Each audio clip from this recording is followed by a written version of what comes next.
नारायणं पद्मभवं वसिष्ठं शक्तिं च तत्पुत्रपराशरं च व्यासं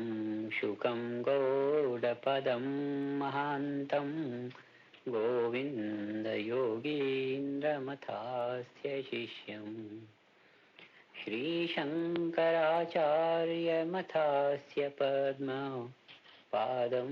च हस्तामलकं च शिष्यम् तं त्रोटकं वातिककारमन्यान् अस्मद्गुरून् सन्ततमानतोऽस्मि श्रुतिस्मृतिपुराणानाम्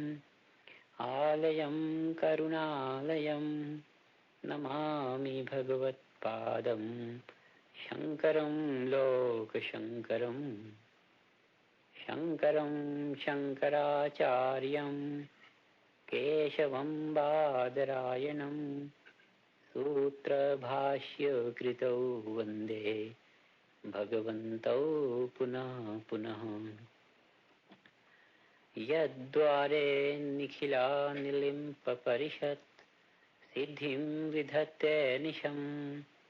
श्रीमच्छ्रीलसितं जगद्गुरुपदं नत्वात्मतृप्तिं गताः लोकाज्ञानपयोत्पाटनधुरं श्रीशङ्करं शर्मदं ब्रह्मानन्दसरस्वतीं गुरुवरम् ध्यायामि ज्योतिर्मयम्